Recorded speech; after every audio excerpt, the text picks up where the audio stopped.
Nuestro conferencista de hoy, la última del año supongo, en perspectivas matemáticas, es Alejandro Adem, de la Universidad de British Columbia, en Canadá. Alejandro estudió aquí su licenciatura, hizo el doctorado en Princeton y ha sido topólogo desde la licenciatura, supongo.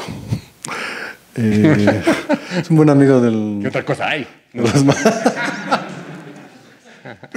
Hay geometría. Hay algunos... Alejandro es muy buen amigo de México. Ha estado presente en la vida académica del instituto. Cuando fue director del PIMS en Canadá y hubo mucho contacto. Se firmaron acuerdos con México de colaboración, entre ellos el de BIRS, con ACID, Instituto de Matemáticas Investigadoras, etc. O sea que es una persona muy presente en nuestra vida y nos da mucho gusto tenerlo aquí otra vez. Y hoy nos va a hablar sobre simetrías topológicas, clásicas y derivadas. Muchas gracias. Siempre es un placer regresar aquí. Yo fui estudiante en la Facultad de Ciencias y becario aquí en el Instituto de Matemáticas. Y trato de venir, pues, cuando pueda venir, ¿verdad?, a saludar a los antiguos maestros, Carlos, y a los compañeros y los colegas. Y conocer a los estudiantes, que también para mí, pues, lo más importante son los estudiantes, la fuente realmente de lo que es la matemática aquí en la UNAM, pues son ustedes, los alumnos. Bueno, yo voy a dar una plática más o menos introductoria a un tema, como explicó Javier, de simetrías topológicas. Va a empezar bastante sencillita, ¿ok? Vamos a empezar con G, un grupo finito.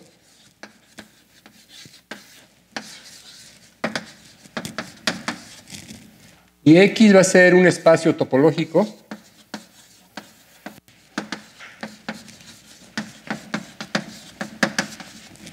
vamos a decir que un espacio topológico bonito, agradable, que se porte bien, decente.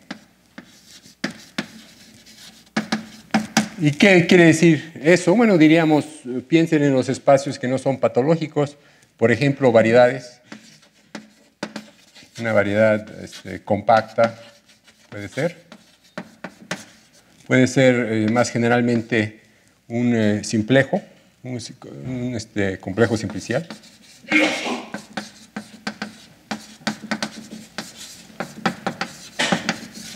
O si quieren, un complejo celular.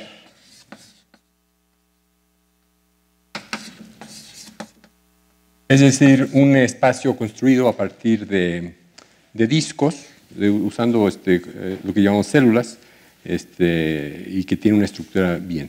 Si quieren espacios compactos, pueden ser compactos.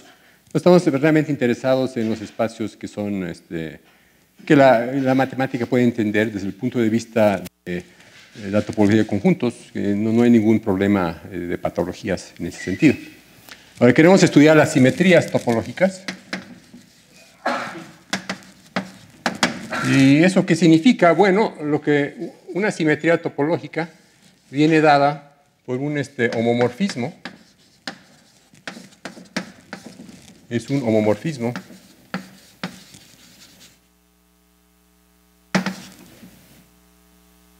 de G en los homeomorfismos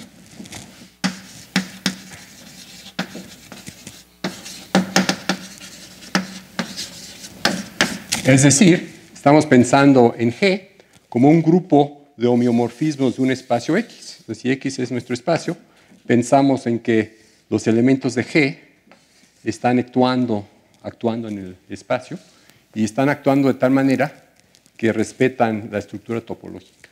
Por eso lo llamamos una simetría topológica de este espacio. Entonces, queremos estudiar estas simetrías. Cuando uno estudia las simetrías en los conjuntos, y eso da lugar a problemas combinatorios, cuestiones de órbitas y demás, si trabajamos en esta categoría topológica, obtenemos invariantes, dependen de los aspectos topológicos del espacio. Ahora, dada una acción de ese tipo, a eso le llamaremos una acción de G en X, podemos asociarle algunos invariantes muy importantes. Si H es un subgrupo de G,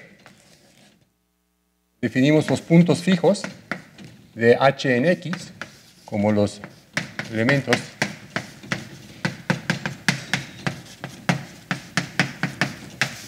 y este es un subespacio de X. ¿Sí? Entonces debemos de pensar que tenemos este espacio X y aquí tenemos subespacios dados por estos puntos fijos. Y a cada subgrupo le asociamos un subespacio de puntos fijos. Entonces es una colección de subespacios que tiene una estructura muy interesante. Ahora, desde el punto de vista algebraico, también obtenemos ciertos subgrupos. Dado un punto X en X, podemos construir su subgrupo de isotropía, que llamaremos el subgrupo de isotropía.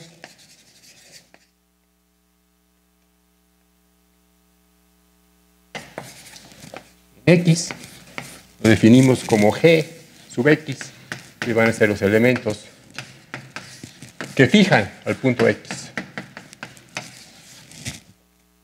Entonces aquí tenemos subgrupos, los GX, todos estos forman una familia,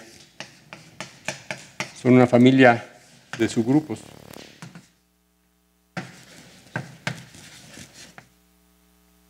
Bueno, está no es aquí, vamos a decir una colección de subgrupos. De subgrupos de G. Y entonces lo que se entiende entonces es que para entender una simetría topológica hay que entender los puntos fijos de la acción bajo todos los subgrupos y hay que entender todos los grupos de isotropía. Entonces eso es, digamos, a grandes rasgos el tipo de invariante básico asociado a una simetría topológica. Ahora queremos, dada una simetría topológica, podemos construir el espacio de órbitas de la acción.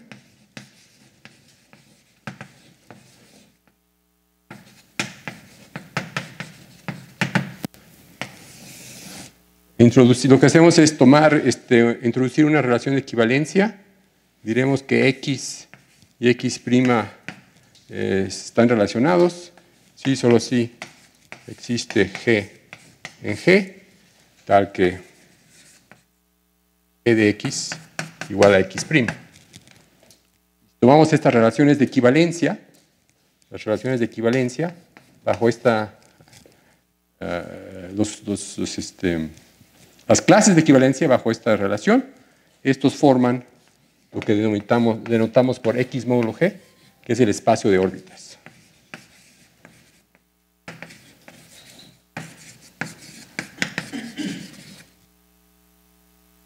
Bueno, y es lo que ustedes considerarían X, después le aplicas G, se aplica G de X, o pongamos G1 de X, G1, G2 de X, se aplica todos los elementos de G, se aplican a X y se obtiene una órbita. En este caso las órbitas son todas finitas, ¿sí? Y todo lo que se está haciendo es que se está haciendo una identificación.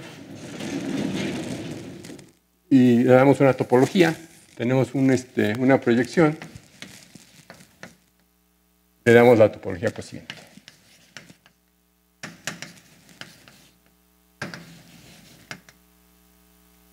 Ahora, en general, esta es una aplicación que puede ser complicada, aún teniendo una variedad y una acción, digamos, diferenciable. Esto puede ser una cosa con singularidades muy interesantes. Y en general, el objeto que obtendríamos aquí, en este caso, sería lo que llamamos una orbidad. Algunos problemas interesantes, ¿no? Ahora, para los propósitos de esta práctica, queremos considerar acciones más agradables, de las más fáciles de entender. Va a ser el caso de acciones libres.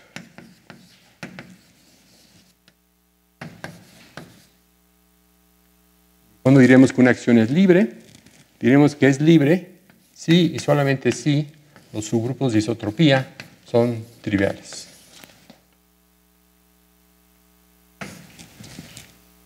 Eso lo que nos dice es que las órbitas son completas.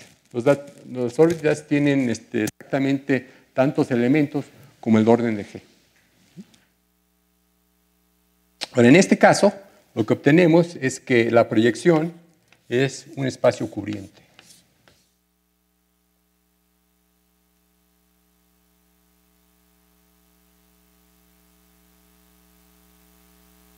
Bueno, aquí, bueno, ¿qué significa eso? Significa que si tenemos aquí una vecindad, un punto aquí, la imagen inversa de esta vecindad es una colección disjunta de imágenes inversas, y hay tantas como elementos del grupo hay. Y cada una de estas se mapea homeomorfamente a esta de acá. O sea que la estructura local en los dos espacios es la misma. Y bueno, entonces podemos empezar en nuestro juego a divertirnos y preguntarnos la siguiente, hacer la siguiente pregunta. Dada una variedad, digamos, compacta, o sea, vamos a decir cerrada, M, ¿cuáles son los grupos finitos?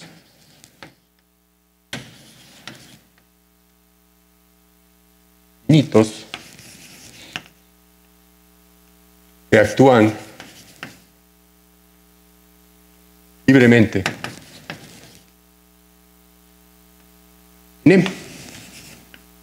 Pregunta muy sencilla de escribir. Entonces, queremos tratar de contestar esta pregunta para algunos ejemplos, a ver hasta dónde llegamos. ¿Sí? Entonces, el problema es más o menos claro. Queremos dar una variedad, puede ser algún objeto que ustedes quieran, como el círculo, puede ser un espacio proyectivo, puede ser una gráfica, y la pregunta es, ¿cuáles son los grupos finitos que pueden actuar, que aparecen como simetrías de este espacio, con la condición de que la acción es libre, es decir, que están moviendo todos los puntos de tal manera que las órbitas son completas? La pregunta. Y bueno, vamos a dar algunos ejemplos de esta pregunta, a ver hasta dónde llegamos. Ejemplos. Vamos a hacer el ejemplo trivial, que siempre es el ejemplo interesante. Para empezar, el caso de un punto. ¿Cuáles son los grupos finitos que actúan libremente en un punto? Como nada más hay un punto y las órbitas tienen que tener un elemento, la respuesta aquí es que tiene que ser el grupo trivial. Es el único grupo finito que actúa libremente en un punto. Bueno, ya demostramos algo. Y en efecto, el grupo trivial actúa libremente en un punto, ¿verdad? Ok. Ahora vamos a estudiar un poquito el caso y decir, bueno, ¿qué podemos decir? Esta información es una información topológica, ¿verdad? Y antes de hacer otro ejemplo, vamos a ver ese espacio cubriente desde un punto de vista combinatorio. ¿Sí? Supongamos que tenemos una acción libre de G, el caso decente del cubierto, de la cubierta, y aquí tenemos M módulo G. Lo que podemos hacer es descomponer este espacio en vecindades muy pequeñas, de tal manera que se levante a una descomposición acá, donde para cada celda que hay aquí aparezcan tantas como el orden del grupo. Es decir, si este es un espacio que admite una descomposición, digamos, una triangulación, una descomposición en pedacitos combinatorios, entonces obtenemos una descomposición aquí, donde para cada una que había aquí, tenemos tantas como el orden del grupo hay aquí. Ahora, ese principio combinatorio lo podemos escribir con la siguiente fórmula. La característica de Euler del cociente es igual al orden del grupo multiplicado por la característica de Euler.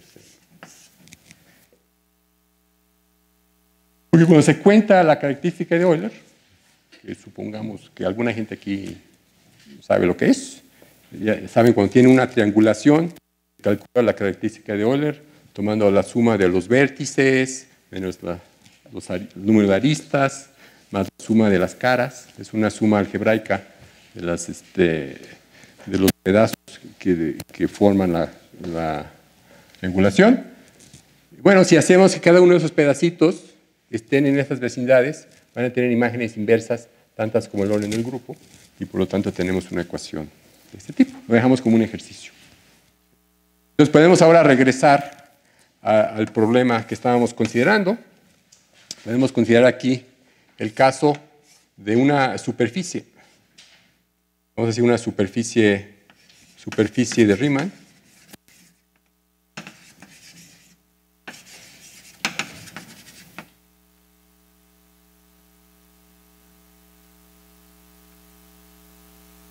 De rango, vamos a ver un ejemplo sencillo, de rango 4. ¿Sí? Vamos a considerar una acción. Eso sería una superficie así, de este tipo. ¿Sí?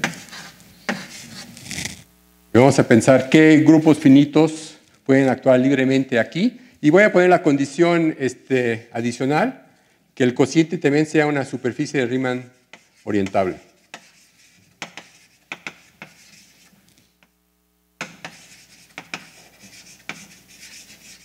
Entonces es una condición técnica nada más para simplificar. Queremos que lo que obtenemos de dividir por la acción del grupo nos dé una superficie de Riemann que no contenga una banda de Möbius. Nada más para hacerlo. Y vamos a decir cuáles son las posibilidades para los grupos G. Bueno, aquí podemos calcular la característica de Euler. En este caso, la característica de Euler de este bicho es, hay una fórmula que nos dice que es 2 menos 2 veces el género. En este caso sería 2 menos 8 es igual a menos 6.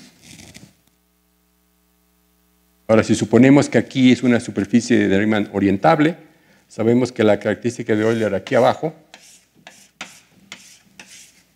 va a ser igual a 2 por algo.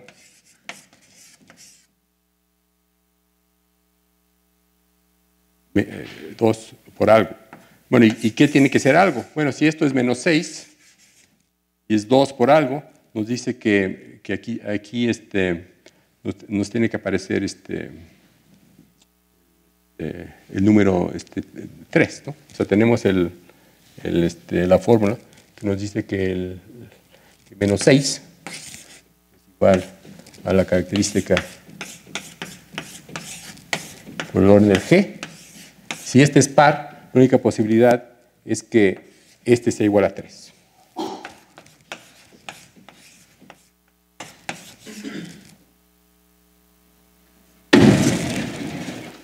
Y lo que pasa es que dibujamos mal el ejemplo. Es un ejemplo que dibujamos mal. Se debió haber dibujado así, ¿no?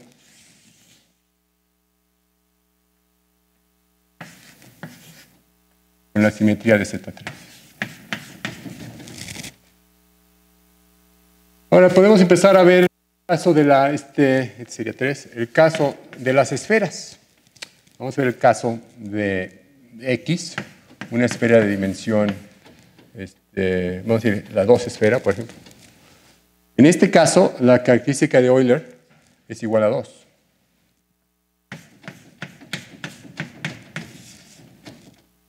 Pues no nos queda mucha opción, ¿sí? El único grupo que actúa libremente aquí va a ser G igual a Z2. Y en efecto, la acción es la acción antípoda, es una acción clásica que tenemos aquí en la 2 esfera.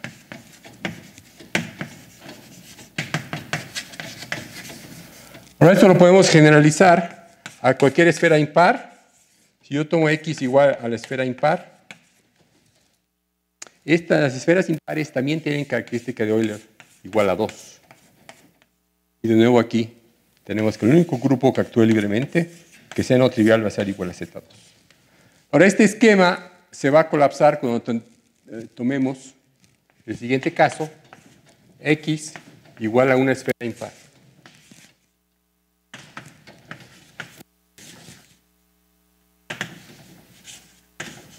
¿Por qué? Pues porque la característica de Euler es igual a 0. Entonces, el problema pues es, bueno, esta formulita ya no nos sirvió. Entonces, podemos preguntarnos cuáles son los grupos que actúan libremente en una esfera impar. Y ahí las cosas se ponen interesantes. Y bueno, voy a darles un resumen de los resultados principales. El primer teorema que discute este caso. Es un teorema que data del año 1940, vamos a decir, aproximadamente. Un teorema de Smith que nos dice el grupo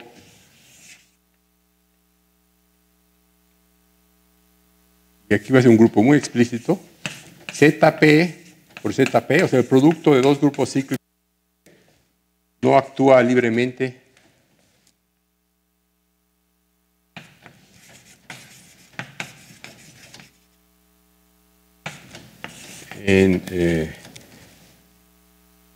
no puede actuar libremente en una esfera.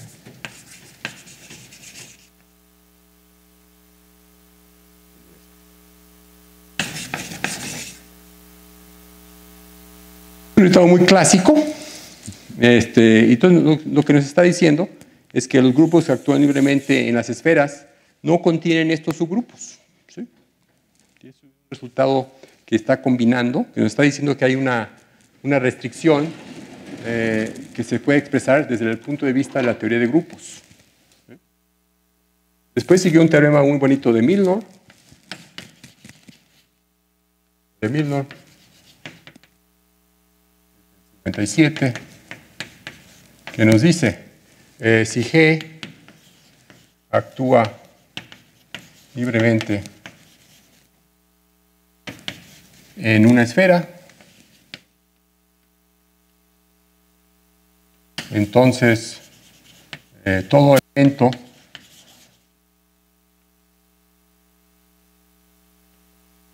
de orden 2 en G está en el centro de G. El centro de G, les recuerdo, esto significa que estos elementos de orden 2 conmutan con cualquier otro elemento de G. Conmutan.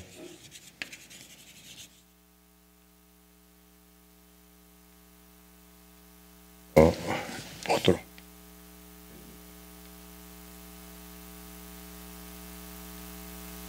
Una restricción más bien de tipo geométrico. Aquí, por ejemplo, podemos dar algunos ejemplos de grupos que sí actúan. Aquí podemos dar el ejemplo de, por ejemplo, los cíclicos. Es bien sabido que estos grupos cíclicos, es un grupo que no va a contener a ZP por ZP para ningún P. Este actúa libremente en cualquier esfera impar. Y otro ejemplo clásico que tenemos es el de los cuaternios, el grupo cuaternio de orden 8. Este actúa libremente en la 3 esfera. Y esto lo tenemos porque Q8 es un subgrupo de SU2 y SU2 se puede identificar con la 3 esfera. Casos clásicos de acciones libres de grupos. Aquí lo que vemos es que este teorema nos está diciendo que, por ejemplo, si tomo el grupo diédrico de orden 2P, no actúa.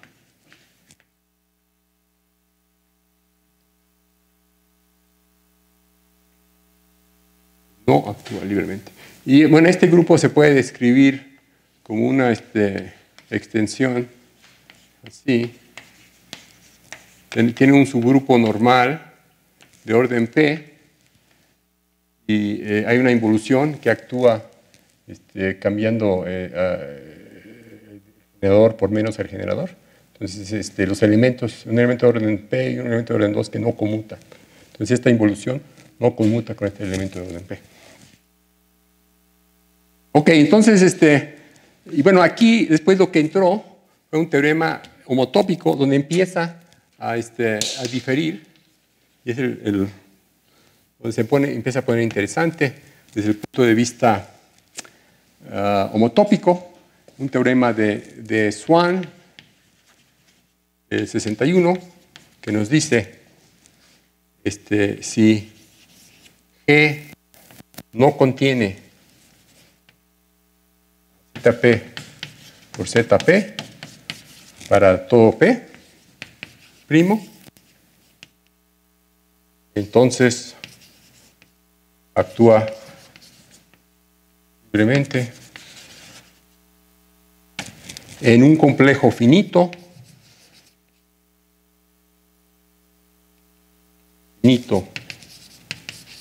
X, con el tipo de homotopía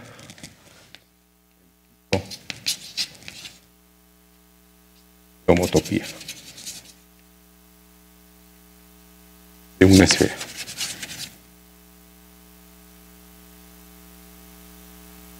Es un resultado interesante porque lo que nos está diciendo es que si usamos los principios de homotopía, entonces sí se puede lograr. O sea, en este caso el X es un complejo finito, es un espacio de los que dije decente, agradable, que está formado a partir de pegar celdas, un finito de celdas, pero no estamos diciendo que es igual a una esfera, estamos diciendo que es homotópico, que tiene el tipo de homotopía. O sea, la deformación, módulo homotopía del espacio, nos permite construir una acción libre de muchos más grupos. Y ese es el principio de lo que llegaremos a hablar, de lo que se llaman acciones homotópicas.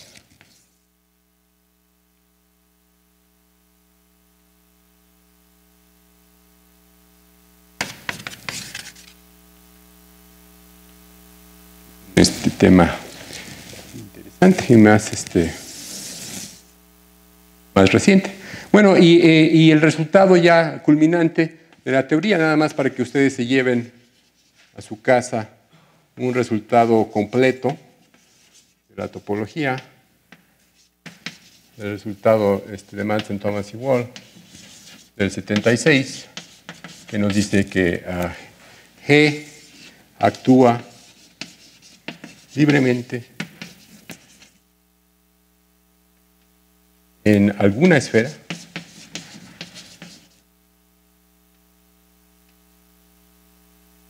sí y solamente sí. Sí. Uno no contiene al grupo ZP por ZP para toda P, primo, o sea, la condición del teorema de Smith y la condición de Milnor. A toda involución, todo elemento de orden 2 conmuta. Orden 2.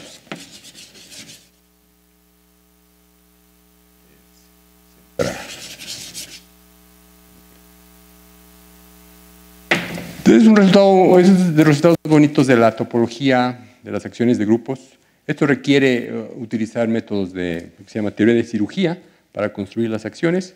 Estas acciones pueden darse diferenciables y nótese que no estamos diciendo en cuál esfera está actuando. Es un problema diferente. Si yo les doy si yo quiero decirles en qué esfera puede actuar un grupo con estas condiciones, ¿okay? Entonces, lo que queremos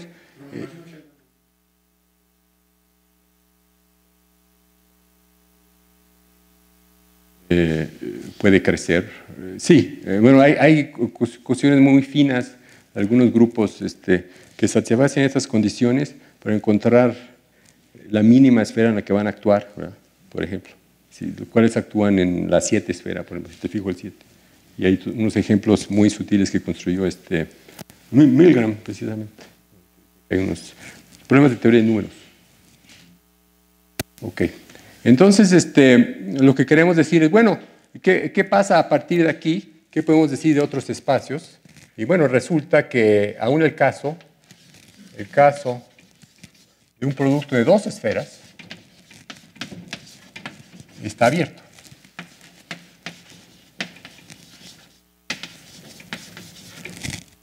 Y el problema, digamos a grosso modo, el problema es que la homotopía de un producto de 2 esferas, los invariantes homotópicos, la fórmula que se tenía de seguir este proceso, no funciona en ese caso, porque pues, está más allá de las técnicas obvias de la topología algebraica. Entonces lo que vamos a hacer es de aquí introducir decir, bueno, hasta acá llegamos con lo clásico.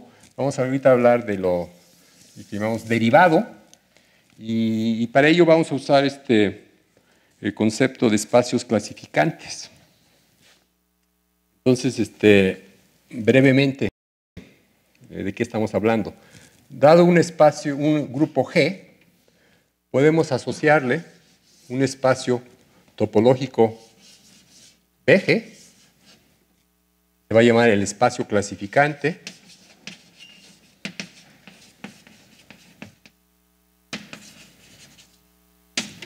y se llama espacio clasificante porque funciona de una manera, clasifica G-haces principales sobre espacios topológicos.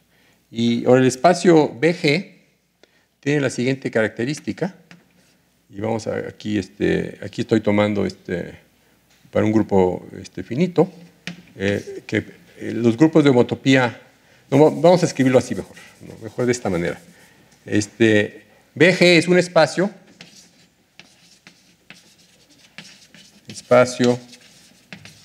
construido funtorialmente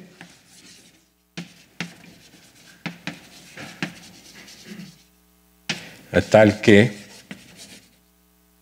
su cubierta universal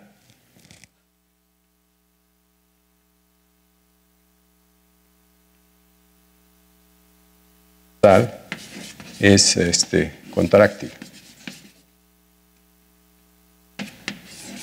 ¿Sí?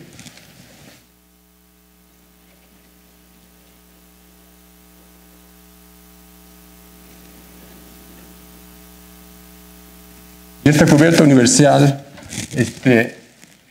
la denotamos por eje, y lo que se tiene es que la aplicación eje de la cubierta universal en BG dividido por G es un G-haz universal principal.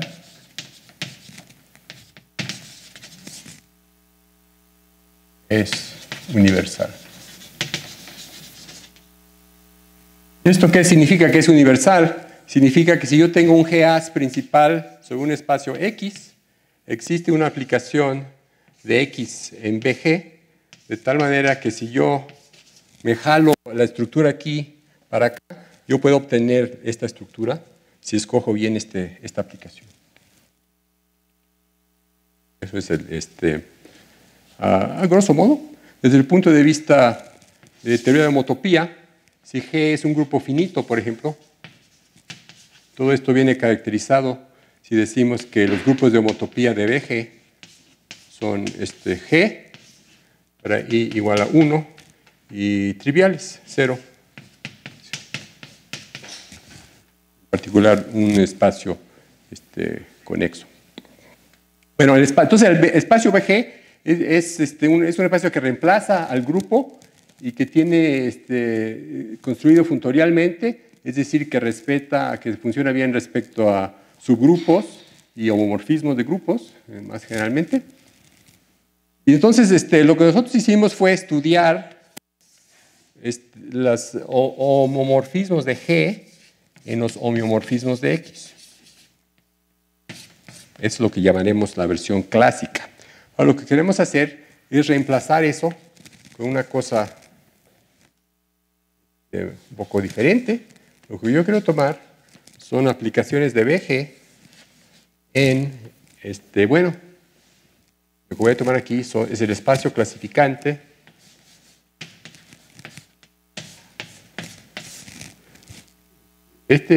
aquí es el monoide de equivalencias homotópicas.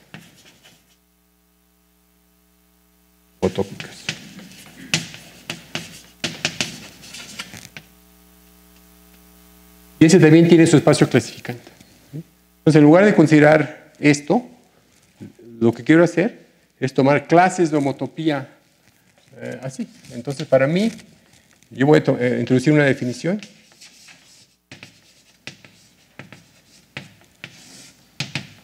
Y bueno, aparece en... Aquí lo que estoy hablando es trabajo conjunto con Jesper Grodal. Todo lo que viene aquí es conjunto.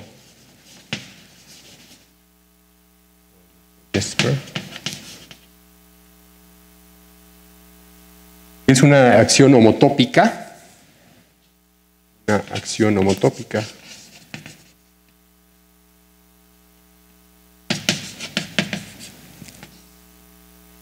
K. De G en un CW complejo. Cuando digo CW complejo, significa un espacio muy sencillo que se logra pegando celdas. Si tiene una variedad compacta, diferenciable, no hay problema. X simplemente conexo.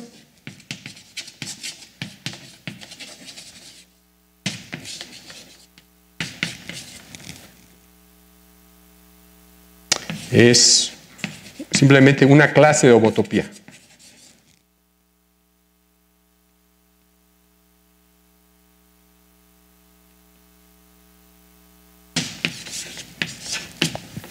Donde F es una aplicación de BG en B out de X.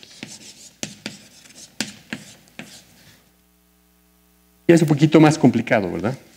Es una versión donde decimos, tienes objetos muy explícitos, la G, un grupo finito, los grupos de homeomorfismos son amigos, son muy explícitos, pero si lo piensan, un grupo de homeomorfismos de un espacio puede ser muy feo en otras maneras, ¿verdad?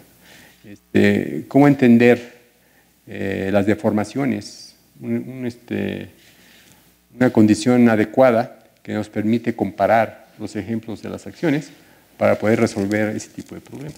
Lo que hicimos fue sustituir esta construcción funtorial, la del espacio clasificante. En lugar de considerar homeomorfismos, vamos a considerar de una vez acciones homotópicas. Como vimos acá, que a nosotros nos convenía de una vez tomar acciones salvo homotopía. Queremos ser muy generales. Entonces, bueno, empieza, pero puede uno hacer eso. Las cosas son algo complicadas, pero se tiene lo siguiente. Hay una correspondencia, es un resultado técnico clásico.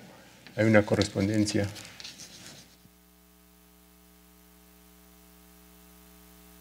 unívoca entre la acción homotópica F y las clases de equivalencia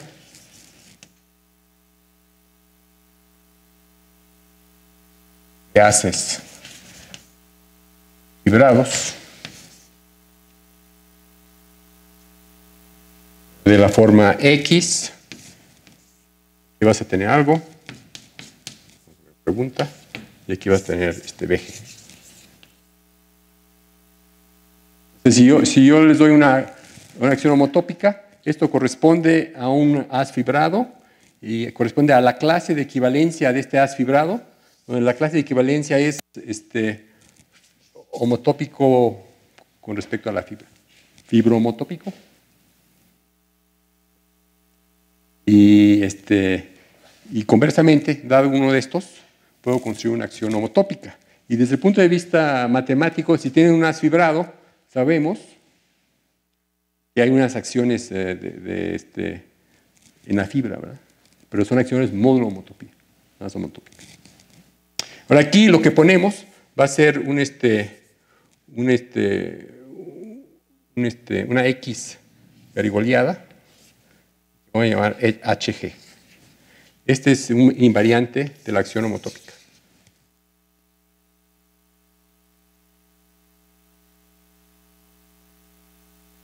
El otro punto aquí que vamos a decir, asociado a esta acción homotópica,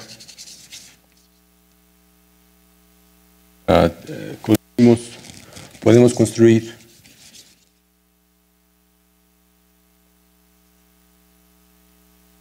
una representación .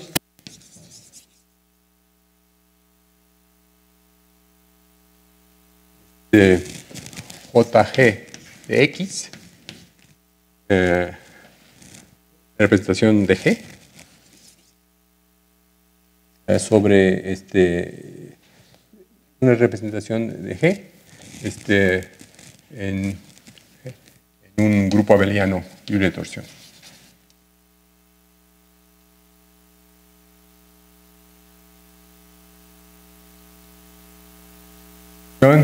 Que es invariante, que es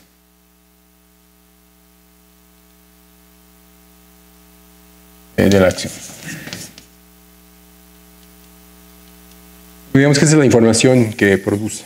Ahora lo que queremos saber es cuáles son las acciones homotópicas libres. Para empezar, queremos entender, así como entendimos las acciones libres, cuáles son las acciones en este contexto más abstracto que son libres. Y tenemos el siguiente teorema.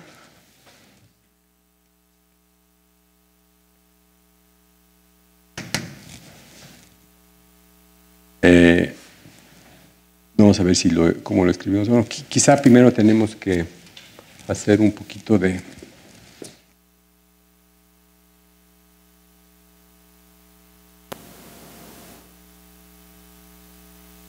una definición.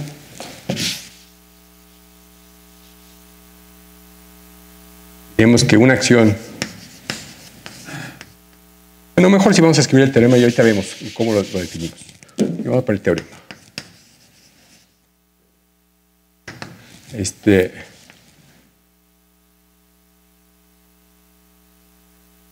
Si el módulo es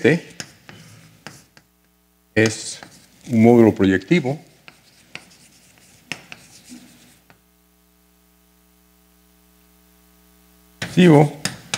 entonces existe un espacio Z de dimensión finita,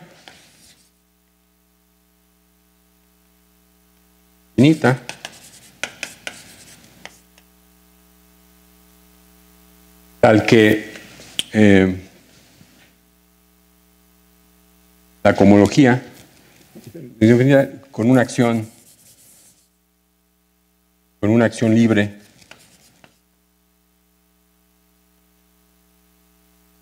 de G y tal que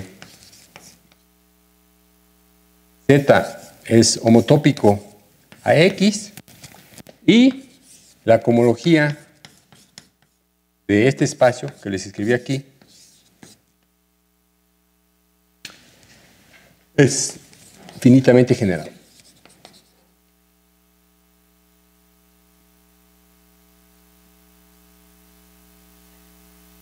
Nos está diciendo que este espacio tiene invariantes, que su invariante que estamos calculando aquí es la cohomología, que esta cohomología va a ser un grupo abeliano finitamente generado.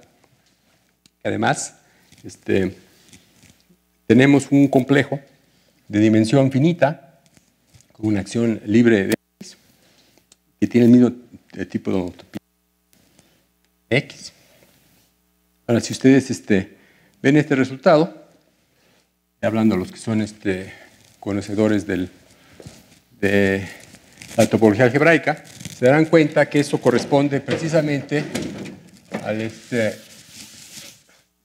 un teorema de Wall.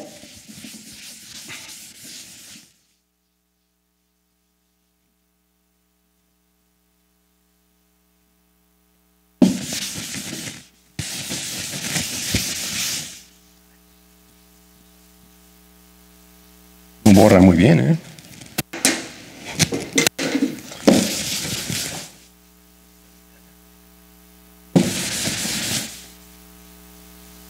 Voy a explicar qué está pasando. Tenemos la acción homotópica en X, ¿verdad? Acción homotópica.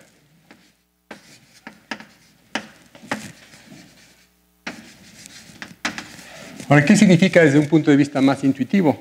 Cuando definimos una acción homotópica en X, lo que estamos considerando son todos los espacios Z que son homotópicos a X y que tienen una acción de G.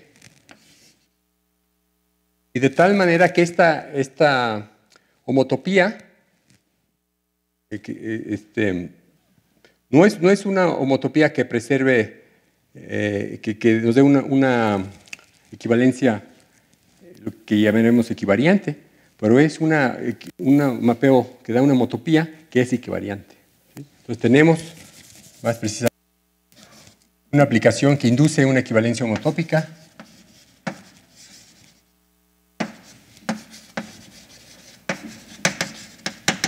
y que es equivariante.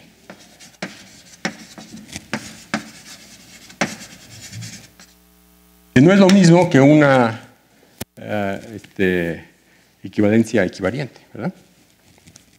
Entonces estamos viendo todos los representantes en las acciones que tienen este tipo de homotopía. Y lo que este teorema nos dice es que tenemos un criterio para cuando tenemos un espacio que es de dimensión finita y que va a dar lugar a una homología, que el invariante homológico que tenemos es de tipo finito. Bueno, esto corresponde precisamente a un teorema de Wall,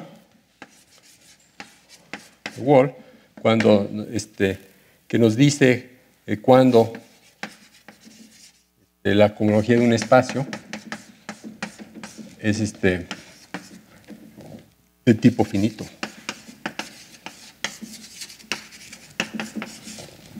Y podemos reconocer, es un teorema de los años 60, y podemos reconocer al módulo como lo que se llama la obstrucción, la finitud.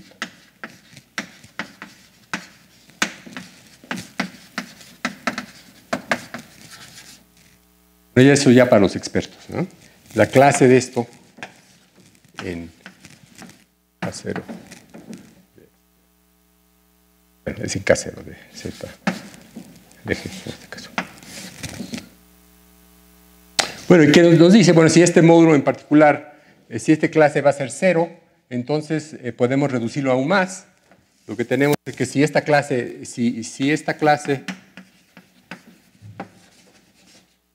es 0, entonces podemos tomar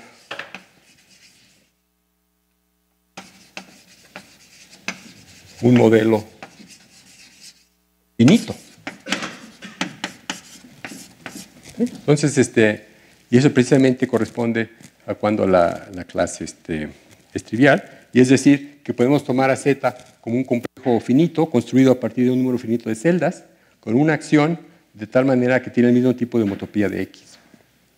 Entonces, y eso es lo que llamaremos el caso de una acción libre homotópica.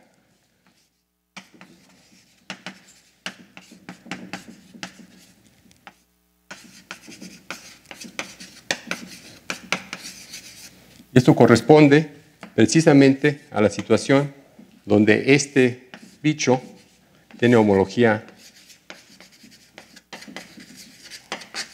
finita. Ahora, para los que saben un poquito más de homotopía, podemos demostrar que esto se puede también ver en términos de lo que llamamos puntos fijos homotópicos en X.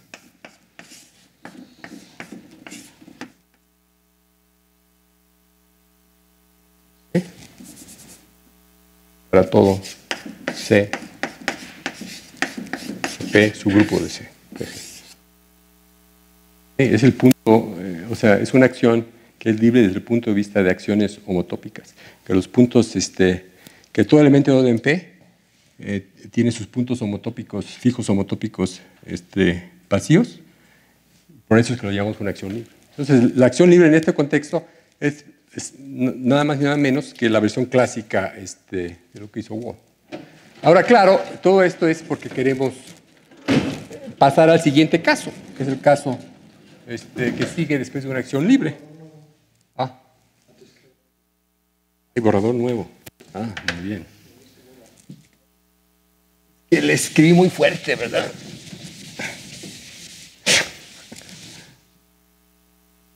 O son para secar, para hacerlos en mojado, ¿no? Okay.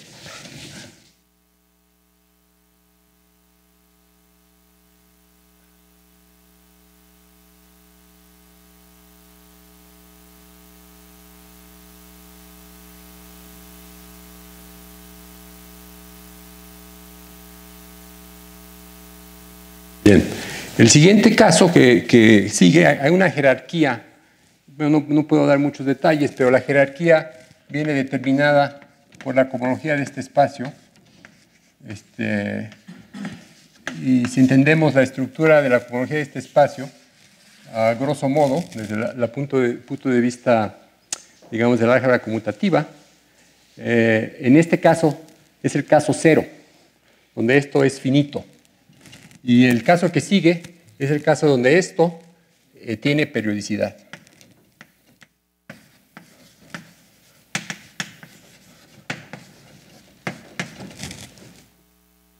Es el caso de un espacio con cohomología periódica. Podemos recordar brevemente qué significa eso.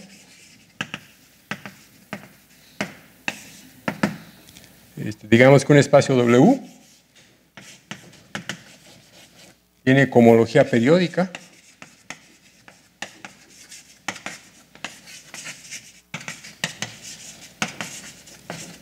Si existe una clase alfa en HT de W con los enteros, R, un entero mayor que 0, tal que el producto por alfa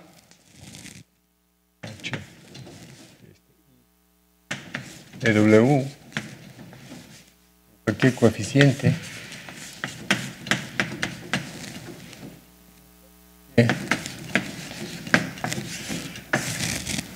es un isomorfismo. Es una condición técnica que es un isomorfismo para todo I mayor que R y todo coeficiente.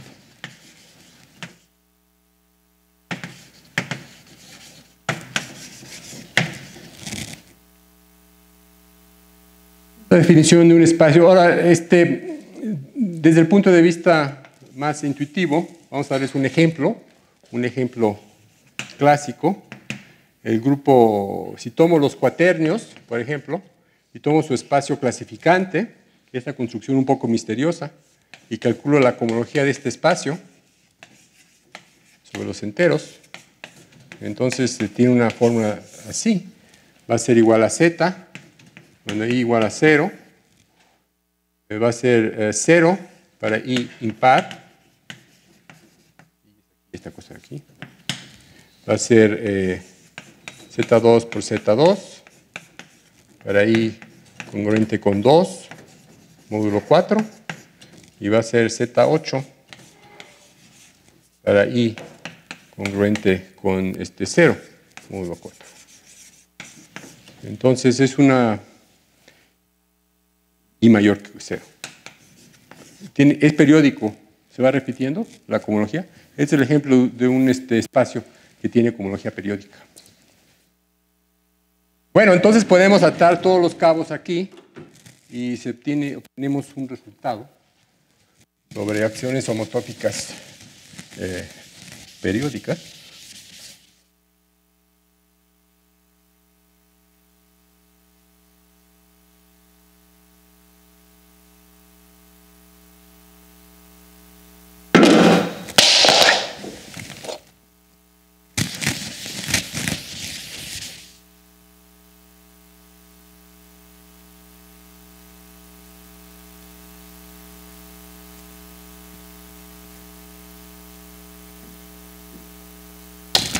Entonces, ¿qué? Bueno, vamos a decir que una acción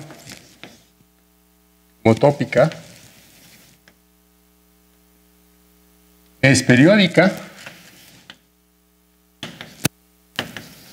si la cohomología de este bicho que dijimos es periódica de esta forma.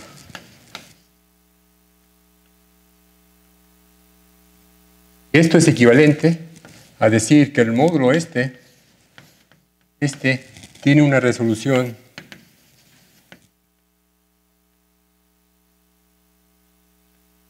proyectiva periódica.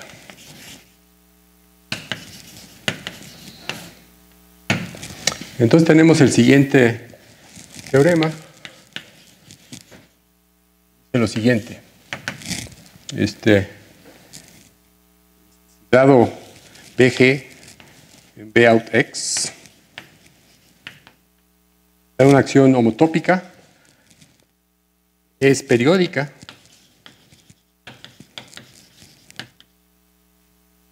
sí y solamente sí existe una acción libre, y esta sí es una acción topológica, libre de G en un complejo finito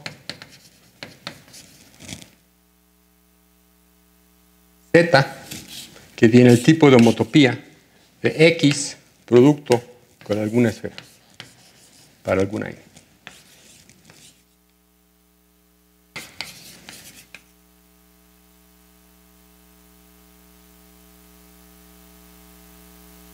Vamos a explicar un poquito. Entonces, estamos hablando aquí de las acciones homotópicas. Entonces, queremos tratar de entender qué significa una acción homotópica periódica en el mundo real. ¿Sí? Así como explicamos que una acción homotópica libre en el mundo real significa simplemente que en este grado la cohomología de esto sea de tipo finito. En este caso, la caracterización es que esto va a ser periódico, sí, solamente sí. Existe una acción, ahora una acción de verdad, en el espacio original, producto con alguna esfera. Y no podemos hacerlo en el espacio mismo, pero sí en un espacio que es homotópico a este, y que además va a ser un complejo finito de esos construidos a partir de un número finito de celdas. Entonces, si regresamos al problema original, que quizá todavía exista por acá, ya no, lo perdimos. El caso del producto de dos esferas, ahí está el caso abierto. Tratar de entender acciones, construir acciones libres en un producto de dos esferas.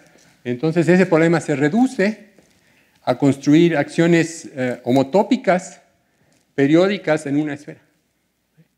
En ese caso, puedo producir acciones de verdad en un producto de dos esferas. Esto nos dice que el punto de vista derivado nos da resultados clásicos que no se podían hacer antes. Entonces, lo que quisiéramos hacer es caracterizar los grupos que admiten acciones homotópicas periódicas en una esfera. O sea, el ejemplo aquí va a ser, que nos interesa, va a ser cuando X es igual a una esfera.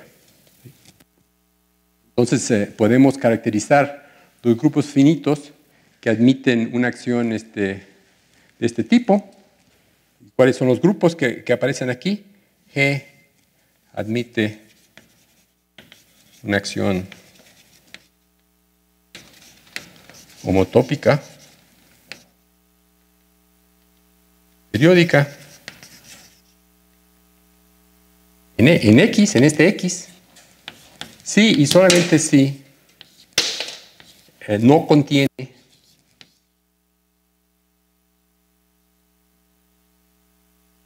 a un subgrupo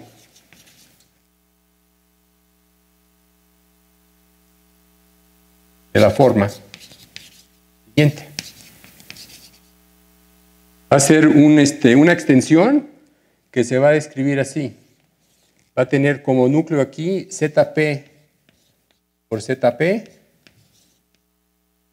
y aquí va a tener un cociente que va a ser el grupo SL2.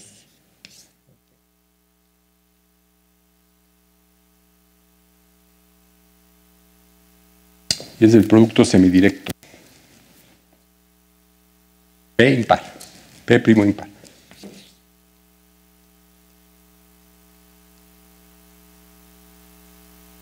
Entonces, este es el grupo de matrices 2×2 en determinante 1 sobre el campo con P elementos. Entonces, este va a actuar aquí.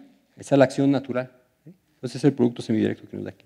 Entonces, esta es una caracterización de precisamente los grupos que para los cuales no ocurre. Entonces, si estos no aparecen, por ejemplo, si tengo un grupo de orden impar, cierto tipo, ¿sí? Entonces, y una acción, necesitamos aquí una acción adicional,